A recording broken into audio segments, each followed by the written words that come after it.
All right, good morning. Just about on time. Realtor time usually is about 2 more minutes from now, but we're going to get started a few minutes early, right? So thanks for being here. My name is Jeff Lobb, founder and CEO of my own company, SparkTank Media. We speak, train, and coach agents. Today I'm talking about Instagram for real estate. So, Instagram has been a challenge for a lot of people, especially when it comes to stories, and also more so the reason why. I've been in real estate for, hate to admit sometimes, 1988, a little over 30-some years. So we've started in real estate obviously way before technology was born. I think it was a good thing because it still hasn't changed that much when it comes to the core. It's still about people. How are we going to find them? How are we going to connect with them? How are we going to communicate with them? And the reason Instagram is the platform to follow and to be is simply where the majority of your customers are. So I simply say this, whether it's Facebook or Instagram or any product that happens in the next 3 to 5 years, our job is to get attention from the consumer. That's all it is. You're just getting attention. I promise in 5 years or 3 to 5 years, it'll be different. It'll be someplace else. And if I had to guess right now, stories is the trend right now of where things are going because it's a little bit more fast-paced. But we're going to talk about the reasons why. We're going to talk about how, for the record, those who are taking notes, I'm a real big fan of giving you everything I have today to being a guest of yours. So at the very end, there'll be a text code for a free ebook of how to actually post on Instagram and do all that, as well as getting all my slides in a PDF format, if that's okay with you. But take notes, right? So I'm going to give everything to you. So take your pictures, do your thing, but at the very end, I'll give you a text code. It's a big file, so it's going to come as a Dropbox link, but I'll make sure you have everything. I have 2 or 3 sessions today, and I always want to be invited back. So let's get rolling. First things first, the shocking number, and I'm still shocked by it, this came from Facebook Direct. 1 out of every 5 mobile minutes on a mobile device is on Facebook or Instagram. And that's pretty crazy. Like, the device we used to use to talk is really more used for Facebook and Instagram. So the power in mobile is obviously really important, which we've heard, but now we understand why Instagram is so popular because it's mainly a mobile-driven platform. It's obviously a very visual-driven platform, which you're going to see me talk about. There are going to be some slides that are going to have a lot of data on it. I did it with the intent to point out one thing on the slide, but knowing I'm going to give you the slides, right? Because I'm not a big words person. I put them there because I want you to have the data after we're done. So I want to get out of the concept of the words digital. I know we're stuck in that, we're in a digital this, digital marketing, and I really want you to start thinking differently. We're beyond digital. The best story I can tell you about what digital is the BlackBerry, right? Anybody have a BlackBerry still? Just curious, right? Just curious, there's always a sighting sometimes, right? There's always that 1 or 2, I still got one somewhere. I still have BlackBerries, but listen, the best story I can tell for real estate agents who are sometimes struggling with concept is the story of BlackBerry, right? It was the best device we ever had, right? Who was a big BlackBerry fan? I had BlackBerries. Like, we loved the buttons. We didn't want to give up. I could text and feel buttons. However, look at it from to me, that's digital, right? X's and O's, buttons. Today, if you tried to look at a BlackBerry, remember how it was trying to zoom in on a photo on a BlackBerry? You were hitting that plus sign, and it looked like you were trying to come in from like NASA, trying to get it very pixelated. And here's what happened. They said, we love our product. We're going to do it our way and keep what we have. And what did the consumer want? They wanted something more visual, more contextual, and more sexy, if you will. They didn't change, the consumer did. And they didn't follow. Look what happened to the end result. That's the scary part. But to me, that's the real estate agent. Those who don't want to change and follow the consumer, someone else is going to follow them. Someone else is going to have their attention, and someone else is going to win.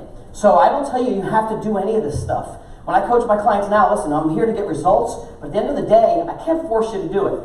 I only want to work with people who want to move the needle. So we've got to start looking at more of a visual world, using the word visual marketing better, and understanding that everything we do has to have 2 things. Visual in nature, but I also I don't even have a slide for this, but I want you to remember this part. I want you to think about everything you post. What do you want them to feel on the other end? What's the feeling you want to capture? What should they feel about you when you leave the listing presentation? To me, everything I focus on is about how do I want them to feel? So when I walk out the door, did they feel confident? Did they feel I knew my marketing? Did they feel I could show them how to sell their home? What did they feel? So as we post and do things on social, we've got to understand it's about the feeling, because I'm going to tell you why, I'm going to prove it. The business we're in, and everyone still thinks we're in real estate, some people, the real estate is the product. People's the business. So we've got to become people experts, and whether we like it or not, we've got to go where they go. It's like going to the mall, right? We go to the mall because they're all there. The mall changes, the stores change, right? So our store currently right now, and the answer is in your hands. I don't have the answer. Where are the two platforms in your world where your biggest consumers are? Where are they? So for you, it's Facebook and Instagram. Anybody have a different platform where they are that you have to follow them somewhere else? Anybody? Where's that? I mean, physically online. So let's go. Like, does anybody have any followers and people where there's clients on Snapchat? Just curious. Right? Snapchat. So you got that audience that's on Snapchat. You go to Snapchat, you start molding that audience, right? So the audience falls into your hands. My two biggest platforms, which my clients are real estate agents. I've been one for years, but that's Facebook and Instagram. And when you guys move somewhere else, I will move somewhere else. So we follow the consumer. The problem is we have to stop thinking like real estate agents. We post things like we're a real estate agent from our perspective, what we want to show. Quite frankly, sometimes that doesn't matter. It's what do the consumers want to see. So we've got to start thinking like the consumer, what's going to get them engaged? What's going to get them to pay attention to what I'm posting? It may not just be the picture of the house. It may not just be a picture of something static. It's got to be something a little sexier than that. What gets your attention?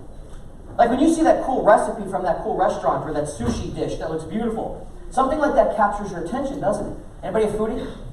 Right? So I follow some restaurants because they do some really good marketing. They don't show me a picture of the restaurant. They show me a picture of the awesome dish that's got my attention, not the restaurant, right? Not the kitchen. It's the food they deliver. It's the execution of that. So if we start thinking like a consumer and keeping these three words in mind, being mobile, visual, and memorable, that's what this is all about. How will they remember me? How will they know me? And is everything I have work on mobile? I'm talking, like, just because your website shows up on mobile doesn't mean it's mobile. Like, it's there, but is it really user-friendly? Anything I go to that represents you, if you send it to your profile, is it really mobile or can I not read the words? If I have to pinch and zoom, I'm out, right? So we've got to really look at what we call mobile, and is it really good at mobile? Instagram happens to be naturally really good at it, so we don't have to worry about that. I'm talking about everything else.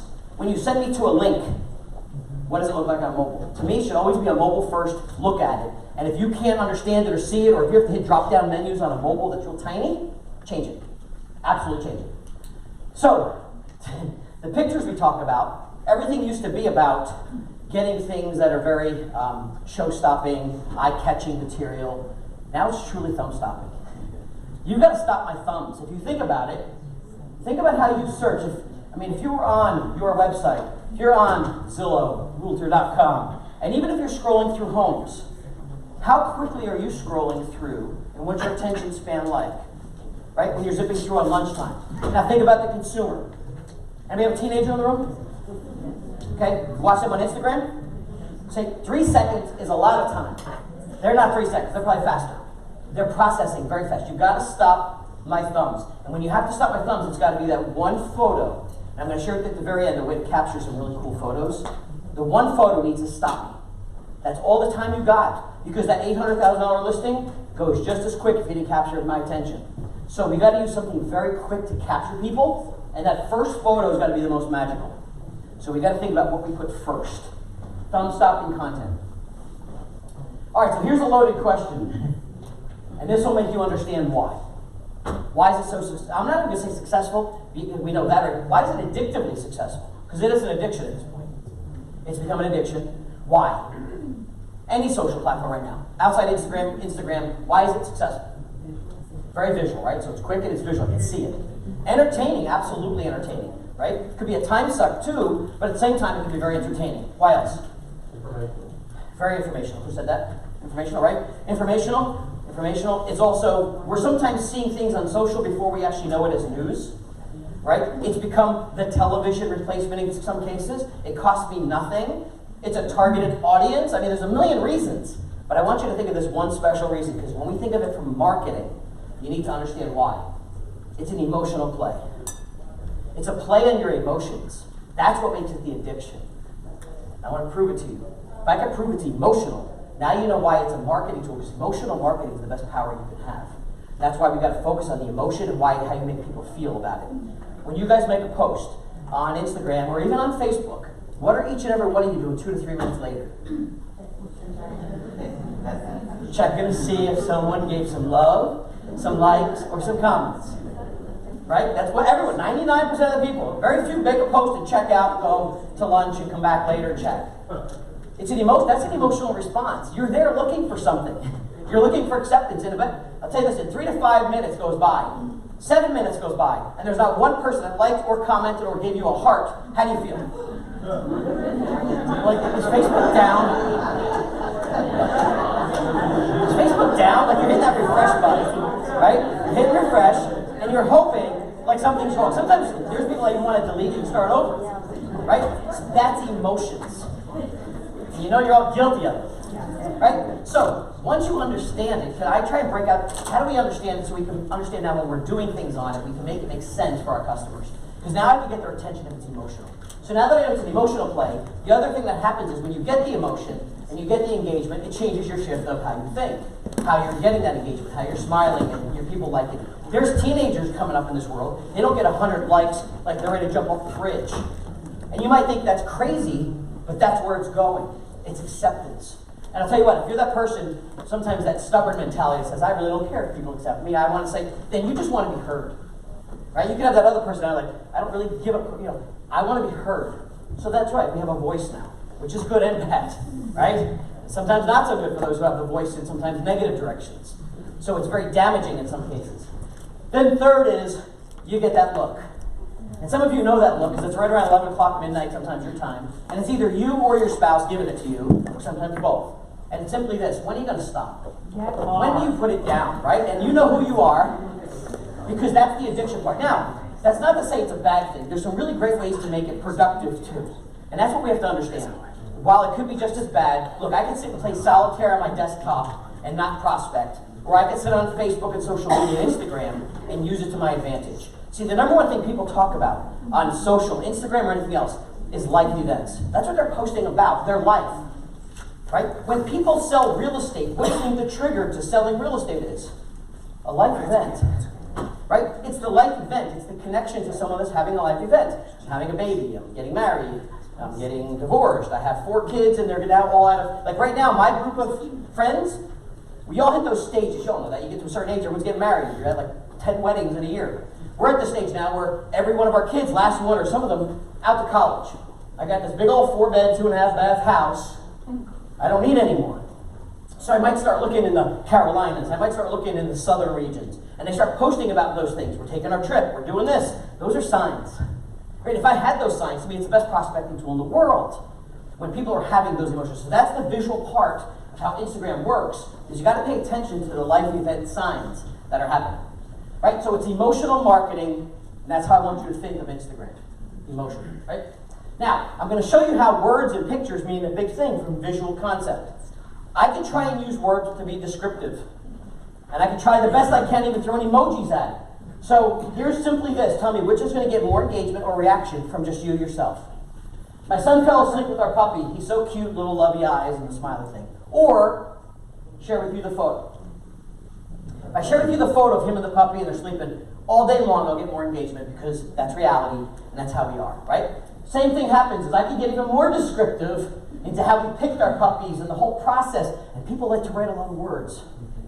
But I don't like to read a lot of words. Because remember the attention span, thumb stopping. You got 3 seconds of my time, you better capture me before my thumb keeps going or I don't see you. So I'd rather capture you and just simply do that. Just one word, an emoji, and the picture, I could probably stop you quicker than all those words, right? So let's think about that as we're posting, being real simply authentic. My 2 little puppies will probably stop you more than all those words, right? So telling the story doesn't mean it's going to win. Here, showing the story will win. You got to show, right? That's the important part of this. Think visually. Now, I can show you all the stats in the world, and I'm going to give you these slides, which is part of the reason I put some of these here. Not so much to stand here and go over. In the greenhouse. In the greenhouse? We'll put them in the greenhouse? Yeah, Okay. we are. So we'll put them in the greenhouse. But obviously, every study I can show you with pictures versus without. There's a few stats I want you to pay attention to. 85% of videos on Facebook and Instagram are watched without sound. We're at work, we're doing something. Right. So you got to think about that. That is a huge, now if you asked me that 5-10 years ago, I said that's ridiculous. Videos about listening and watching. We are watching and reading right now because of the amount of stuff we're consuming. So how do we solve that problem? So we've got to actually start to get text over. And I'll give you a couple tips, and there's no perfect solution yet. But I'm going to give you 2 simple tips, just how I'm helping leverage it. So if I have a 3-minute video clip and I really want to advertise something, like to get it out there with text over, there's a lot of companies that will do transcription. The one I use is called Rev, R-E-V, and it has what's called a caption service, meaning it will just take, I'll send them my 3-minute video, and it's like $1 a minute. And there's some that are cheaper, don't get me wrong, but with the caption service, not transcription, with caption, it takes all my words out of what I just said in my video, times it to where I'm supposed to be, tries to convert, and sends it back to me for about $3. Problem is, most companies will send you that caption back, timed, but I still have to have a little editing to overlay it on top of the video. So I still have to get all the transcript timed right, still put on the video. And that's a little bit challenging for some because we don't want to get into editing. However, it's not hard. There's times you can go, anybody here Fiverr? Right? You go on Fiverr and find somebody to simply take that video and overlay it. But this is a video that you might want to promote. So if I spend $3 on my caption transcription, and it's over top of a good video I did, maybe promoting my real estate business, and it's describing everything I'm saying, I'd spend the $3 and maybe a $10 to Fiverr to get that video done right, so I can use it as a promotional piece. Because that's what's happening. 85% is a huge number right now. Other thing I want you to pay attention to. YouTube's always been number 1, but look where Facebook is in video right now. Facebook is second at 67%, and Instagram's bundled into that. This is an Instagram session. Facebook owns Instagram, but real close on video. And remember, what's taking advantage of more video right now? Between Instagram and Instagram stories. A lot of video content coming in there. So we've got to pay attention. It's a contender, right? Well, we're going to talk about hashtags, and we're going to do actually a whole little hashtag session so you understand how to grow your audience with hashtags. However, I want you to know that 7 out of 10 hashtags on Instagram are branded about your brand and your product. And we're going to do a hashtag session, so don't go too far on me on that one, because I know some of you are real confused on hashtags. The mobile internet advertising is ridiculous. If you're not looking at spending money, and I was in the session talking about spending money on some Facebook ads, to me, Instagram / Facebook is still probably the best value, but to me, it has the best specific targeting. To me, the targeting is the magic.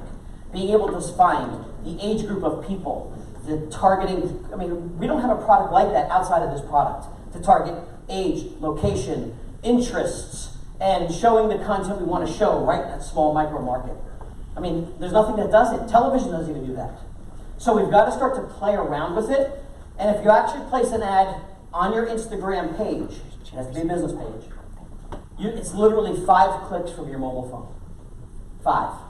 And I'm talking 5 like choice A and choice B. Like, what's the age group you want? You pick it. How much money do you want to spend? You pick it. It's really not hard. The only way to show it to you is to actually go do it. So if you go to your business Instagram page, hit, place an ad or run it, and watch how many steps. You could get all the way to except right before you hit the credit card button and say go, just to understand how it works. You got to start to look at that. All right, a couple others. Locations. I'm only picking one out of all these. Tagging locations is one of the biggest things to get engagement. Here's why. We find things in common with other people in other locations. The second I post, I rolled into Vegas for Better Homes and Gardens.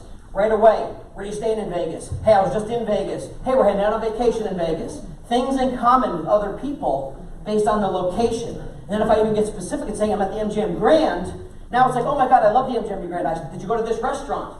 People affiliate with my location, which gets me engagement. Make sure the location is very specific. Like if I took this picture right now here of us, but I went home and tomorrow I make that post of this picture, it's going to try and grab my location where I am at home. Make sure you get the location of where the picture was taken so it's relevant to that. Location is very important to get engagement. Some people just skip past it. It's very, very important. And last, visual content is 93% of human interaction. 93%.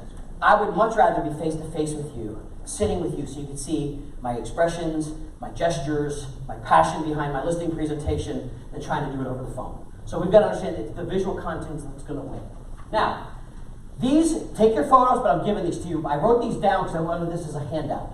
Because I just don't like to give out paper, right? We throw away paper. It's going to go in your bag and be gone. So these are 2 different things, a free stock photo of my team and I put together, if you need good stock photos, something that you want to put text over top, I aggregated some places where you can get free, and then I'll share with you some paid.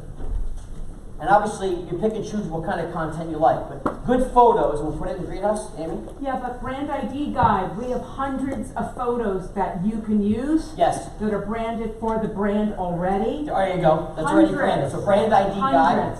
Hundreds. Brand ID guide is in the greenhouse. In the greenhouse. Got it? Hundreds. Brand ID guide. Thank you. And then I got, of course, paid stock if need be. But obviously, if it's branded already, don't start fussing with brand. It's already there. It's already done. The colors are right. Like, don't even try and start editing anything. Do me a favor. Don't edit anything. Yes? Those are royalty free if you pay. If you're paid, yes. Yeah, if you pay, they're royalty free, of course. But obviously, if you're going to use brand, make sure you're grabbing the right color brands and your logos properly. I watch way too many people hack the brands. You guys selected a brand that's one of the classiest brands in the industry. Like, don't hack the brand. Use the right colors, the right logos. Like, just way too many people trying to change things. That's not what we're supposed to be doing. Spend our time marketing and selling real estate, right? So that being said, there's just some resources there. Now, the one thing that ties in Instagram is talking about micro moments. Like, we're trying to capture things called micro moments. And I want to share with you what a micro moment is. Small snippets of our time in our day. Like, when we take that one snapshot doing something, that's a micro moment. Now, I'm going to give you what a micro moment is in real life. And I'll show you how Google looks at micro moments. So a micro moment story for me would be, 2 years ago, my son, he was in college now, but he's playing some football, right? And he was a quarterback, he was a tight end. He was at one of those games where we were just getting our butts kicked. It was just one of those games, like 37-7, you just want to go home, you're kind of done, right? It was rainy. So the game itself could be an hour long. The one play he makes somewhere in the fourth quarter, he blocks a punt, it ends up in the end zone, he recovers it, it's a touchdown. All of about maybe 7 to 8 seconds. And I had it on video, a little tiny snippet, right? To me, the rest of the game never mattered. That 8 seconds is still in my memory bank today. It's visually there, and that's really all I remember about the whole game. That's a micro moment. How do we capture those? How do we capture that customer at the 1 or 2 times where they're in their moment? Like, we should be taking the part of their process, like when they're out looking at homes, and some of those days are 6, 7, 8 homes you're showing. You know those days. You should be capturing part of that experience, because guess what they want to see?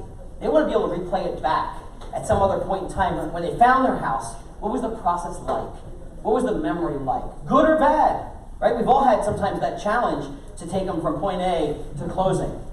Consumers want to know that they'll remember that. Think of it as like the wedding book, right? You want to go back 20 years, you're looking at your memories from the wedding. They want to go back and look at the memories of when they bought their first home, or their second home, or their home, because that's the part that they don't have memories of sometimes. They don't have the visual capture. So we've got to try and instill those little micro moments by capturing them, right? Here's how Google looks at it, though, just from the business perspective. They look at it as 4 ways. I want to know, I want to go, I want to do, and I want to buy. That's Google's perception. I'm going to show you exactly how they look at it. So I want to know moments. Google says, well, 66% of smartphone users will turn to their phones after they see a TV commercial to look up that micro. Why? Because what's with TV commercials nowadays? We don't trust them. They're trying to sell us something. We want to validate it. We don't believe what's being sold, right? So that's a micro moment. 82% of smartphone users use a search engine when looking for a local business. Why? Because we don't trust them. We want to see reviews. We want to make sure we're validating it. Third, I want to do. Here's the one I want you to pay attention to. 100 million hours of how-to content on YouTube on an annual basis. 100 million. Now think about this. When something breaks in your house, or the lawnmower, or something you got to fix, how many of you turn to YouTube to figure out how to fix it? Right? We do. We're like, all right, how do I fix it? And it's amazing that there's some guy like in his garage, like, I'll show you how to fix this. And then shot some video like on his phone. And it's like amazing. We're like, oh my God, it's better than any instruction booklet, right? So let me ask you this. The top 10 or 20 questions you get asked are almost the same darn things all the time, right? It's, how do I save money on my house? Or how do I get more money for my home? Or what do I do to prep my home for sale? Or, when's a good time to sell? If I went and Googled that as a consumer trying to figure out those questions, who do I find? See how quiet it gets? Who do I find? I would love it to be you. Like, I want to see you answering those questions. And I don't care if it's just like you in your garage, like the garage guy that's fixing his lawnmower. It doesn't have to be fancy. You need to be the one that when your consumers are searching for those answers, asking them how to do something for real estate, you should be there. That should be you telling them.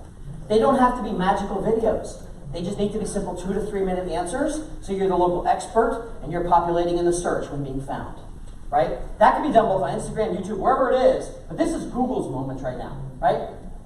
Last, I want to buy 82% of smartphone users when they're in the store trying to make a decision.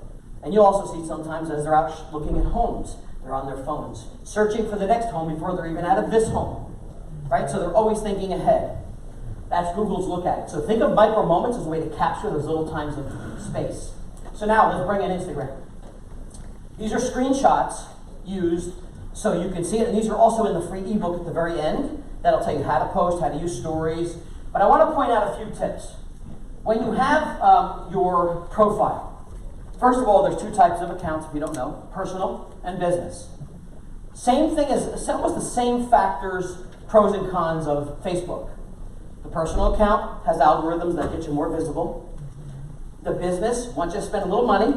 Obviously, you can place ads on the business side and give you at least some more analytics and measurements of who's opening and who's clicking and all that good stuff. So you might say, well, how do I make it a business one? There's simply like a little setting button that just says, take this and convert it to a business one.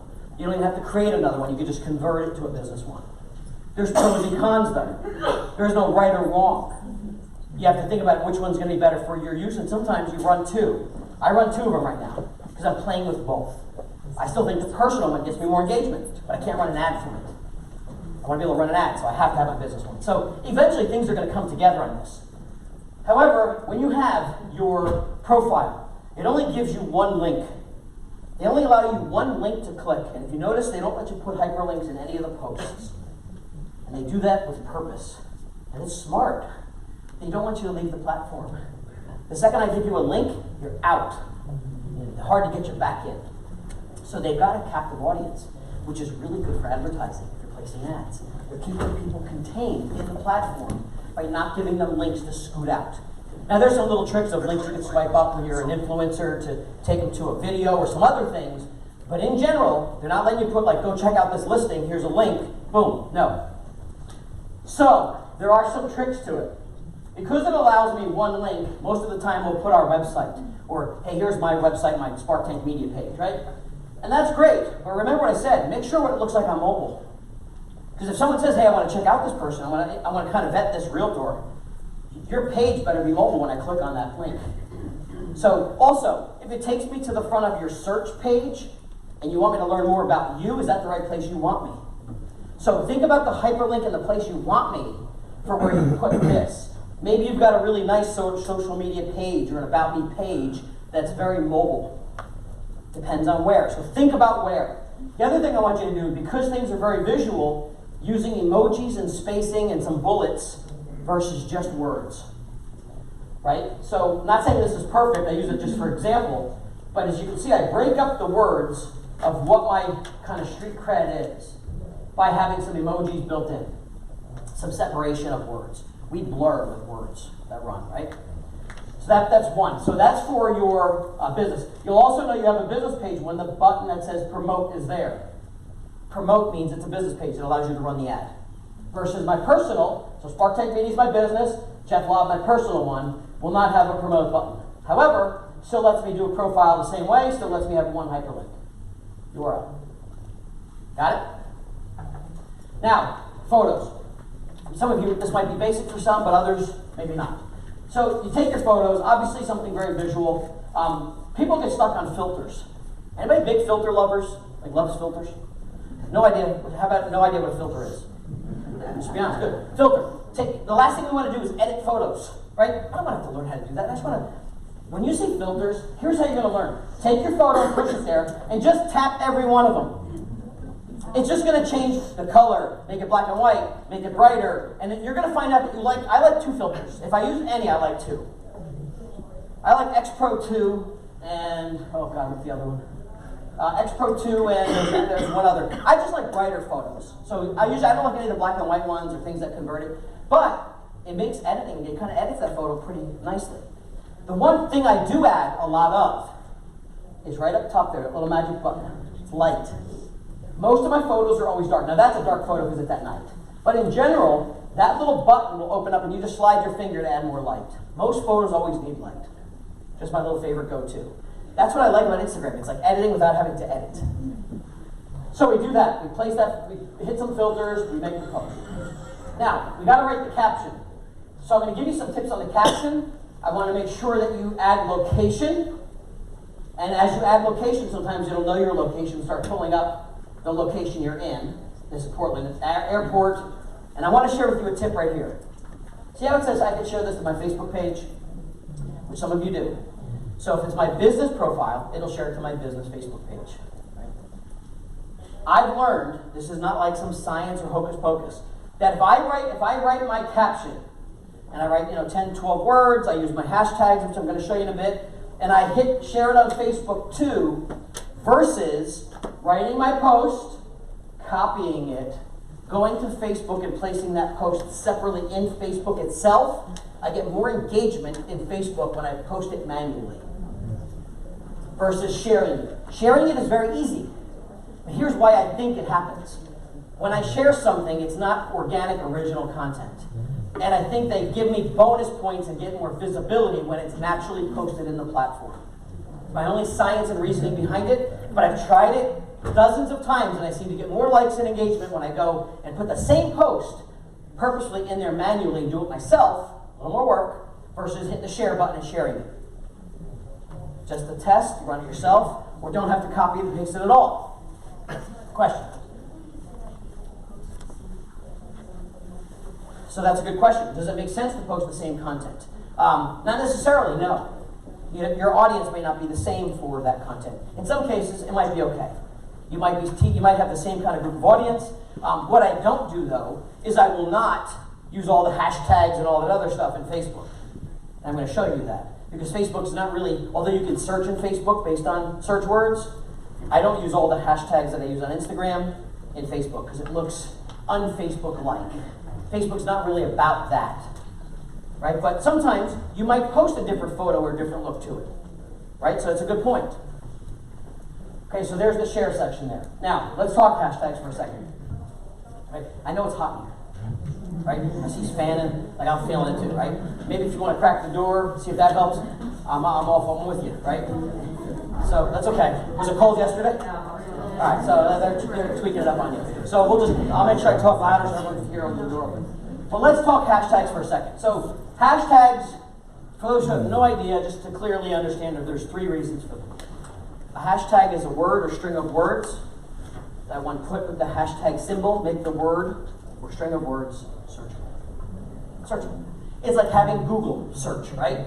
So if I hashtag a word, like hashtag real estate, anything I use the hashtag real estate in and someone's searching for real estate, that post will be in that search.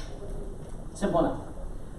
The other thing it's used for, though, is to build your audience for search, and it's also a way to tell your story through it using hashtags. So there's like 3 different ways to use the hashtag. This wasn't something I made up. I think there's probably a simpler way to do it, but that's how it was created. So hashtags are pretty relevant, especially if you want to grow your audience or target certain people.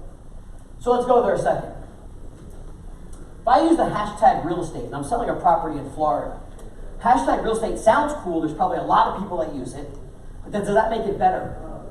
It's very wide. It's very broad. Like, I don't want people like, maybe I do. If people in China are searching for real estate, is that going to help my property in Miami? Maybe it will if that's the audience, but it seems broad. Versus using hashtag real estate Miami starts to give me a little bit more of search depth, right? Think about like how I search in Google. I could even go to the next extreme, hashtag real estate Miami condos, hashtag real estate Miami waterfronts, right? The other thing I want you to think about is not so much the words that are relevant just to the location. Who's the person I want? Like if I said to you, I have a condo waterfront with a boat slip in Miami. Who's my typical buyer for that? What's the dream buyer for that? And you might say a yacht owner, maybe it's somebody from the Northeast, maybe it's someone in the financial district that's looking for a secondary. So where would I find them? So if I'm a multimillionaire sitting up in Manhattan, and I'm typically the type of buyer you want, Where usually would you find me on Instagram? What am I looking at? What's the content I'm searching? Yachts, maybe golf courses, maybe weekend getaways. Think about where you get my attention as the buyer.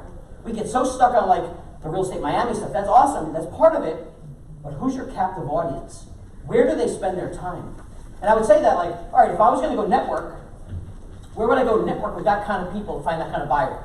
I'd go find doctors. Hey, doctors, where are they going? They're hanging out at the golf course or the country club or the cigar shop, or they got some wine library. Like they're looking for those interesting things. So I would find my target hashtag sometimes where that target audience might be spending their time. That's a hard part to think about. That's where we stop. We don't think that far into it. Where would they spend their time, right? So same thing goes for investors or anything else for that matter. So as we're typing in hashtags, you're going to create a core of standard hashtags you use for most posts. And then of course you can get very specific. So I'm going to give you some more examples.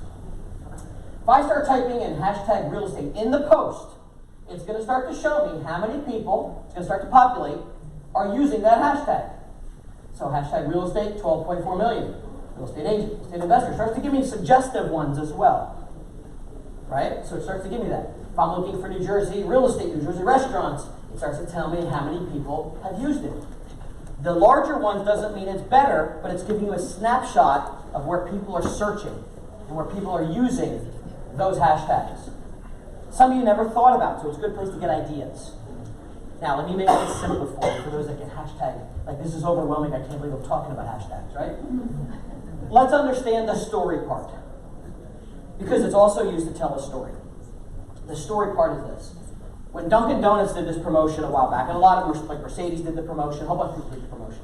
So when Dunkin' says, we're going to use the hashtag MyDunkin', and they're going to promote it across the platform. Anything you're spending time with your Dunkin' Donuts, hashtag it with MyDunkin'. What does Dunkin' want as the end game? What do they want? Audience. What else you said? Donuts and coffee from. They want what? Buyers. I heard, what was this one over here? Business. Buyer-generated business. Buyer-generated content. Buyer-generated content. So let's think about that for a second. If I'm using or drinking my coffee, I'm on the beach, I'm drinking my coffee at work, I'm in the car, and I'm listening to tunes, and I'm tagging, they're building a storyboard. See, if you got a couple months worth of people using hashtag MyDunkin', and I go to search MyDunkin', what should I see? I should see people that have used the hashtag all in different locations in a storyboard of that search. Right. Content created, they didn't have to create. So it's people using the product. Now, don't get me wrong. It could be someone that's being rude about it too. It could be someone like squashing the Dunkin' cup going, I hate Dunkin'. Right? It could be. Could be. Let's be real. You don't own the hashtag. They can make fun of themselves, like you're Dunkin' haters, and like that's chatter even if. That's right. Because people say that sometimes bad press is still press, right? But they're creating a storyboard of the people using the product. When people used the hashtag, it was a hashtag, something from Mercedes they were doing too. They wanted to see all Mercedes users all the time. Where's your Mercedes? Where's it at? And they wanted that storyboard. People using it.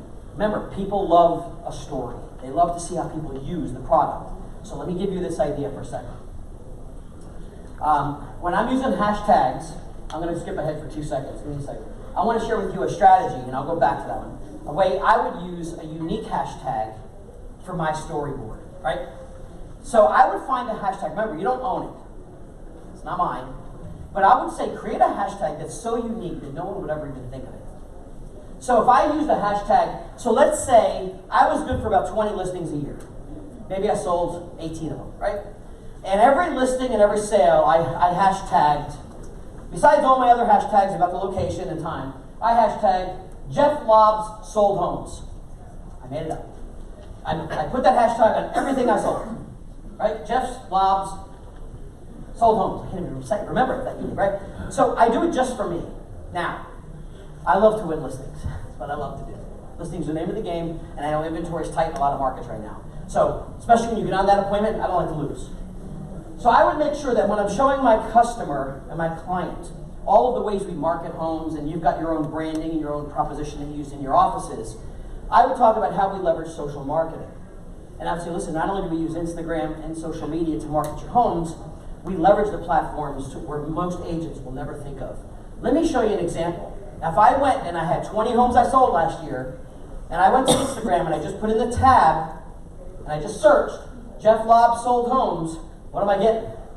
All 20 of those homes, beautifully done with text overlays, nicely done, and it's visual. Here's an example of the homes we marketed and sold last year. Now, even if I showed that to a customer, how many of your competitors right now would ever think to do that? How hard is it to do? As long as you have an internet connection, it's literally, as you type in that search word, it's on the fly. It will create that storyboard, just like Duncan right there. All my homes that I've sold. And I'm showing them, oh, you sold that home over there. Oh yeah, you sold that home over at Spark. And they can see what you've sold and how pretty the marketing looks. See, it's not just about telling them you do it, it's showing them.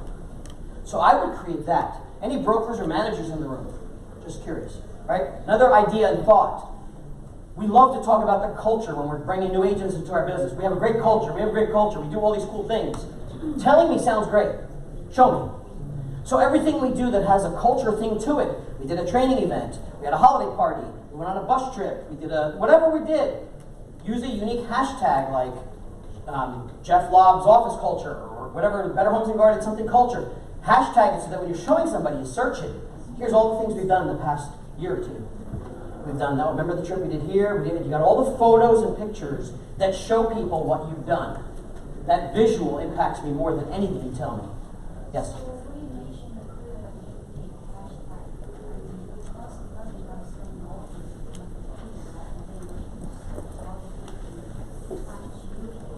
Okay, so the question is, let's see if I can say it one more time, is if I don't have that big of an audience and people are searching for it, right? So whether you believe it or not, people are always searching for these keywords in like thousands of times a minute. And I know this because here's an example of what I just did. So I started a podcast recently, and I started now, since I got the podcast going, I started putting in hashtag podcasters, hashtag real estate podcasters, hashtag podcasting, hashtag, and all of a sudden, guess who starts to follow me? Podcasters. Because they're searching, and once you start, now here's a good example. If you find a hashtag or somebody's hashtag that you really love to follow, they have great marketing ideas, you could follow that hashtag. So anytime they make a post, it will let you know they made a post. So there's people following certain hashtags based on what their interests are. Yes? So I usually use a group of 5 to 7 hashtags on every posting. Is there a way to copy all those and paste at one time versus typing them in every time? Exactly. So what I do, and I'll try and wrap this up, I got about 5 minutes. I take all my hashtags that I use most of the time, you're allowed up to 30. You don't need all 30. You take them all, and here's the way I'll do it. I copy and paste them, I put them in notes on my phone, so notes, and it's titled hashtags, so my little notes section. So there's 2 things. What you don't want to do is when you're going to make a post, sorry, I can't reach this, I'm short. Most people put all their hashtags and nonsense right here. Looks like crap, pardon my language, it just looks terrible. I don't want to see hashtags. So you either make this post, and in the very first comment, you can post your hashtags in the comment, so it separates it from this. Or you can use what's called dots. Period, enter, period, enter, period, enter, period, enter, and hashtag. So I take this, copy it, and put it in my notes, even with the dots. And it's in my notes section all the time. I'll show it to you on the fly. Right? So the dots give it separation. It doesn't have a period, like you have to hit period, enter, because that's how Instagram is. So I create the dots so that when I see the post, my hashtags are below. I don't even see the hashtags because it confuses me. It looks ugly. I give it space. If you don't want to do that, you make your post, go into the first comment, in the comment section, drop your hashtags. But I use the same ones. Now don't get me wrong, I use these, but there's times where something more specific happens where this was a United flight, so hashtag United, hashtag Portland, and hashtag my pilots. I've added something specific to it. You can change these anytime you want. These are my most commonly used that keep me consistent in front of that same audience. So you brainstorm that. You change them every now and again, but you brainstorm it. Right? So the unique hashtags. Now, for time purposes, I want to skip ahead a little bit just to give you some of the other stuff I want to make sure I get for you. Because there's a bonus with, I want to share with you this bonus for photos.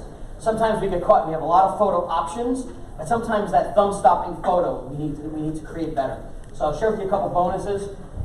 First of all, there's still terrible photos in our MLS, which is shocking. And I'm surprised that it's still in this day and age we're dealing with this, right?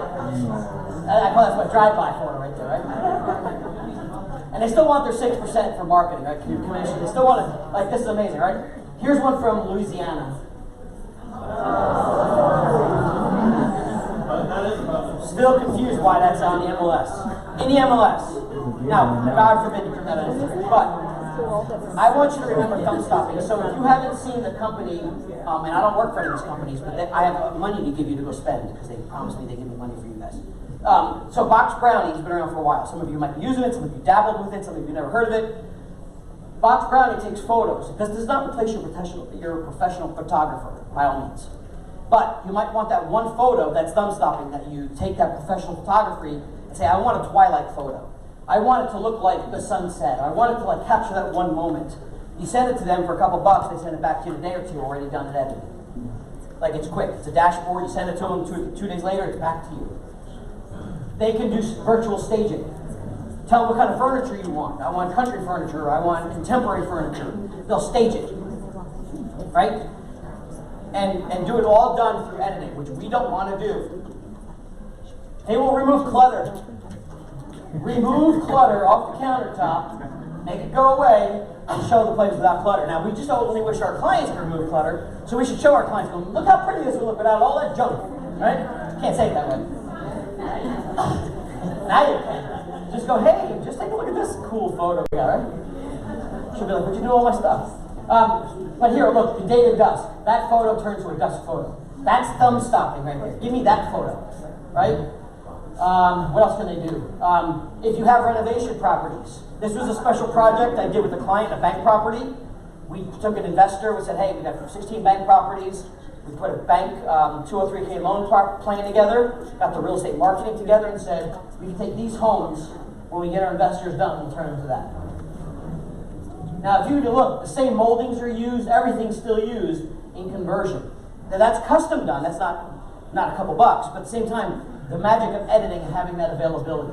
So before I give you my slide deck, I'm running out of time here, I want to give you 20 bucks to go spend at Box Brownie. They said just go spend 20 bucks. Use my code SparkTank. My company's SparkTank Meetings. Use SparkTank. Wherever the coupon code section is, just use SparkTank, right? I don't know exactly where it is on the page, but go find it. And spend 20 bucks. See if you like it. Go play around with it. No commitments. None of that stuff. I don't sell anything. So I think it's a really good thing to take that thumb-stopping content, using it for social, using it for your open houses, and using it for maybe some of your flyer content. Right? Last, I'll give you my slide deck and ebook. So I have an ebook. It's like 5, 6, 10 pages, 6 pages, 8 pages. Just step-by-step on Instagram. How to post, how to place an ad, how to do this. I mean, we didn't get into stories today. Stories is another section. I'd love to do it for you. Matter of fact, if you'd like and you want to do more, I have a whole section I can do on just stories alone. Maybe we can do it with Amy via webinar or the greenhouse, or it's what I do for a living. I'd be happy to do it with you guys. I don't say this much, but my wife is also a franchisee of the group too. I just don't broadcast that too much, but she's also a Better Homes and Gardens broker as well. But I'd be happy to work with you guys on a deeper level. So that being said, text it, and then what I'll do is we'll take the slides and we'll put them up in the greenhouse where Amy recommended them, and we'll make sure we get that. So obviously your emails are here. We'll capture that. There'll be a Dropbox when we get to you guys. I know it was only an hour. Hopefully give you a few ideas to think about, but I got a few more sessions later. Thank you.